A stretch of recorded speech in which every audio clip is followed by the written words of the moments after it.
अस्सलाम वालेकुम। Welcome to M रात। दोस्तों, दो अहम टॉपिक्स को लेकर बात करने जा रहे हैं। ये दोनों टॉपिक्स इंतहाई ज़्यादा अहम है। पहला टॉपिक ये है कि ज़िला मोहम्मद और एक और इसी तरह का पाकिस्तान अफगानिस्तान का बॉर्डर रीजन है खैबर एजेंसी, वहाँ हैवी क्लैशेस की इतलात आ रही हैं। अभी तक ये कंफर्म नहीं है कि हैवी क्लैशेस टीटीपी और पाकिस्तान मिलिट्री के दरमियान है या अफगान तालिबान या पाकिस्तान मिलिट्री के दरमियान है।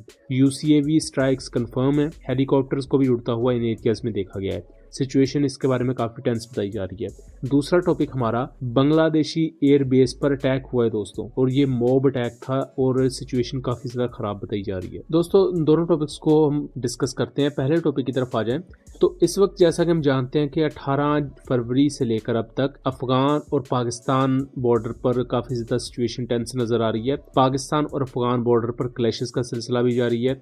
इस दौरान कुछ अफगान पोस्ट भी डिस्ट्रॉय हुई पाकिस्तान के एंटी टैंक गाइडेड मिसाइल की स्ट्राइक की वजह से।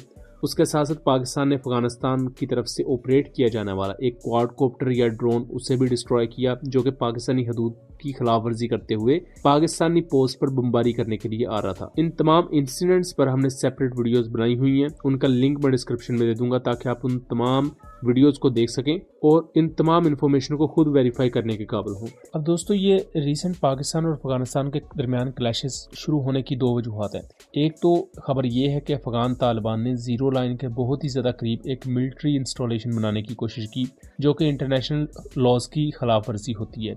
जीरो लाइन पर फ्री कैन में से कोई भी मिलिट्री इंस्टॉलेशन नहीं बना सकता। उससे आप कई 100 फीट दूर या कई 100 यार्ड्स दूर जाके कोई भी अपनी चौकी बनाने के मजाज होते हैं। इस बुनियाद पर पाकिस्तान ने उन्हें रोका। इसी दौरान ये बॉर्डर क्लैशेस भी मंजर-ए-आम पर आए। पाकिस्तान की जवाबी कार्रवाइयों में अफगान तालिबान को काफ़ी ज़्यादा हैवी डैमेज इन्फ्लिक्ट किया गया है। लेकिन इसी दौरान कुछ नई खबरें ये आ रही हैं, ज़िला मोहम्मद में और खैबर एजेंसी के एरिया में ड्रोन स्ट्राइक्स कंडक्ट की गई हैं। उसके साथ साथ अफगान तालिबान पर हैवी शेलिंग की गई है। कोबरा अटैक हेलीकॉप्टर्स को भी इन एरियाज में परवाजें भरते हुए देखा गया है। दोस्तों, इस चीज को इंडियन मीडिया पर बहुत ज्यादा फैलाया जा रहा है और इंडियन मीडिया पर इस तरह पेश किया जा रहा है कि पाकिस्तान ने कोई प्रॉपर जंग डिक्लेयर कर दी है अफगानिस्तान पर। बट मैं इसकी थोड़ी सी आपको रियलिटी बता दूं कि ये जो अनमैन्ड कॉम्बैट एरियल व्हीकल की स्ट्राइक हुई है, ये खैबर एजेंसी में पाकिस्तानी एरिया के अंदर हुई है। ये टीटीपी के एक हाइड आउट पर बेसिकली एयर स्ट्राइक हुई है, जिसमें 20 से ज़्यादा टीटीपी के टेररिस्ट मारे गए हैं। उसको अल खबीर न्यूज़ एजेंसी ने रिपोर्ट किया है, जिसकी रिपोर्ट आप यहाँ देख सकते हैं।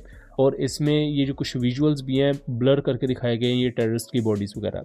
बात दोस्तों कहने की ये है कि ये जो UCAV स्ट्राइक है ये पाकिस्तानी एरिया के अंदर हुई है और पाकिस्तान के अंदर जो ये अफगानिस्तान बैक टीटीपी टेररिस्ट थे उनको एलिमिनेट किया गया है। पाकिस्तान ने अफगान एरियाज के अंदर ना तो कोई कोबरा अटैक हेलीकॉप्टर्स भेजे हैं और ना ही अफगानिस्तान के अंदर कोई एयर स्ट्राइक की है। इसके बारे में जो रिसेंट रिपोर्ट्स इंडियन मीडिया पर दिखाई जा रही हैं थोरोली फेक हैं। लेकिन उसके साथ साथ ये चीज़ काबिल जिक्र है कि तुरखम का एरिया जो इन एरियाज के पास ही पड़ता है, वो बॉर्डर इस वक्त थोरोली बंद है। दोनों तरफ जो ट्रेड है वो मुकम्मल तौर पर मुंजमद हो चुकी है और जो आम लोग हैं उन्हें काफ़ी मुश्किलात का सामना है। अब इन क्लैशेस को बढ़ाने में ऑब्वियसली अब अफगान तालिबान को चाहिए था कि एक तो उन्होंने इंटरनेशनल लॉज की खिलाफ वर्जी की है। इसी दौरान पाकिस्तान ने बॉर्डर्स पर काफ़ी इंटरसेप्शंस भी की, जहां से टीटीपी के टेररिस्ट पाकिस्तान में दाखिल होने की कोशिश कर रहे थे और उनके खिलाफ कार्रवाई की गई और मल्टीपल टेररिस्ट मारे भी गए। उनके आपको वीडियो सबूत भी मिल जाएंगे। अगर आप एक्स पर जाकर अल मुकातिल के अकाउंट से देखें तो उस पर प्रॉपर ऑपरेशंस की आपको वीडियो मिल जाएंगी और वो जो टेररिस्ट आ रहे थे उनके इंफ्रारेड सिग्नेचर्स तक भी आपको वहां मिल जाएंगे। और ये कोई छोटी चीज नहीं है और कोई भी मुल्क ये बर्दाश्त नहीं करेगा कि उसके बॉर्डर को क्रॉस करते हुए मिलिटेंट्स उसकी ज्यूरिसडिक्शन में आते रहें, उसकी टेरिटरी को वायलेट करते रहें। अगर कोई भी ऐसा करेगा तो उसके खिलाफ भरपूर कार्रवाई करने का वो मुल्क मजाज होगा। अब दोस्तों, हम दूसरे टॉपिक की तरफ आ जाते हैं। इस वक्त रिसेंटली एक वीडियो बहुत ज़्यादा मंजर-ए-आम पर आ रही है। मैंने भी एक इंडियन अकाउंट से इस वीडियो को लिया और इसके साथ साथ जो डिफेंस कम्युनिटीज़ हैं इंडिया, पाकिस्तान, बांग्लादेश की, उनमें भी वीडियो काफ़ी ज़्यादा वायरल हो रही हैं।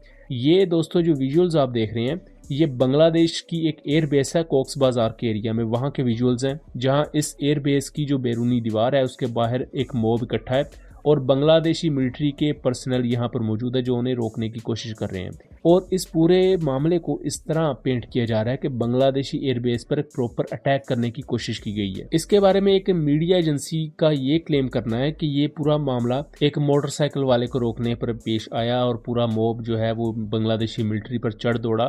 लेकिन दोस्तों ये जो स्टोरी है जो इस वक्त नरेट की जा रही है, ये हो सकता है बांग्लादेशी गवर्नमेंट की तरफ से एक फेस सेविंग भी हो, बिकॉज ये लॉजिकली समझ नहीं आती कि अगर मोटरसाइकिल वाले को रोका जाए और उसके साथ कोई ऐसा मामला होता तो शायद 1-2 लोग इकट्ठे हो जाते, लेकिन एक मॉब की तरह मुनज्जम तरीके से एक एयरबेस को इस तरह अटैक करना ये कोई छोटी चीज नहीं है। कोक्स बाजार का एरिया मिलिटेंसी को लेकर बहुत ज्यादा हम रहा है। यहाँ इससे पहले रोहिंग्यन माइग्रेंट्स वगैरह भी रहे। यहाँ उसके अलावा अराकान आर्मी के टेररिस्ट वगैरह जो कि म्यांमार का एक मिलिटेंट ग्रुप है, उसकी प्रेजेंस की इतलात भी आती है कोक्स बाजार के एरिया में। यहाँ इंडिया का इन्फ्लुएंस भी देखने को मिलता है। इससे पहले ऐसी रिपोर्ट्स भी आई बांग्लादेशी ऑफिसर्स की तरफ से कि अराकान आर्मी को इंडियन इंटेलिजेंस एजेंसी सपोर्ट कर रही है। सो कोक्स बाजार को आप बांग्लादेश का एक ऐसा इलाका समझ सकते हैं जहां मिलिटेंसी मौजूद है और सिक्योरिटी इश्यूज हैं। जैसे पाकिस्तान में फाटा के एरियाज हैं, वजीरिस्तान के एरिया हैं, इंडिया में मणिपुर का एरिया है, वेस्ट बंगाल छत्तीसगढ़ का एरिया है, कश्मीर का एरिया है जहां सिक्योरिटी इश्यूज रहते हैं। अब दोस्तों इसको लेकर हमारे सोर्सेज के मुताबिक, और इसमें कुछ बांग्लादेशी ओसेंट्स भी इसको क्लेम कर रहे हैं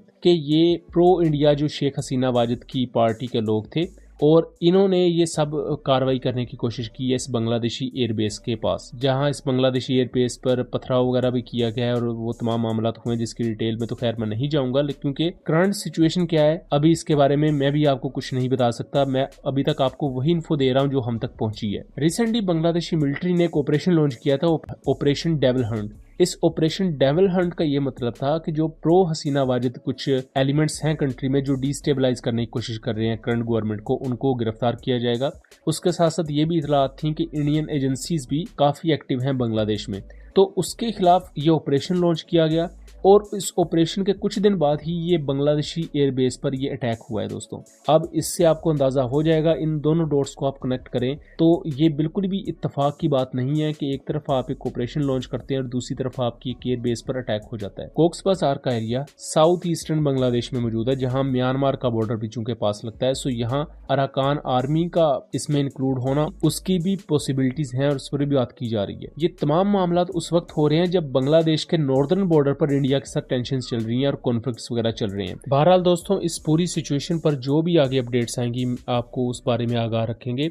लेकिन यहाँ मैं शुरू में इस चीज को बताना चाहता था लेकिन मैं भूल गया कि कोक्स बाजार की एयरबेस कोई प्रॉपर फाइटर एयरक्राफ्ट के लिए एयरबेस नहीं है। ये एक सेकेंडरी किस्म की एयरबेस है, बांग्लादेश की रिजर्व एयरबेसेस जिन्हें कहा जाता है। यहाँ बुनियादी तौर पर एक एयरपोर्ट है, एयरपोर्ट के साथ ही एक एक्सटेंशन है जिसको एयरफोर्स यूज करती है। यहाँ एयरफोर्स की स्पेशल फोर्सेस तैनात होती हैं और जंगी हालात में यहाँ से फाइटर एयरक्राफ्ट को भी ऑपरेट करवाया जा सकता है। सो इसकी स्ट्रेटेजिक इंपॉर्टेंस है खास तौर पर म्यांमार के खिलाफ और इंडिया के जो फार ईस्टर्न एरियाज है वहां पर अगर बांग्लादेश को किसी भी किस्म का ऑपरेशन करना पड़े या इवन समुद्री साइड पर मैरीटाइम ऑपरेशंस के लिए भी बांग्लादेश इस एयरबेस पर नजर रखेगा किसी भी किस्म के कॉन्फ्लिक्ट की सूरत में। सो दोस्तों ये था एक एनालिसिस, उम्मीद करता हूँ चीजें क्लियर रही होंगी। वीडियो पसंद आई हो तो इसे ज्यादा से ज्यादा शेयर कीजिएगा ताकि इस तरह की मजीद इन्फॉर्मेटिव वीडियोस हम आपके लिए लेकर आ सकें। मिलेंगे अगली वीडियो में, तब तक के लिए अल्लाह हाफिज।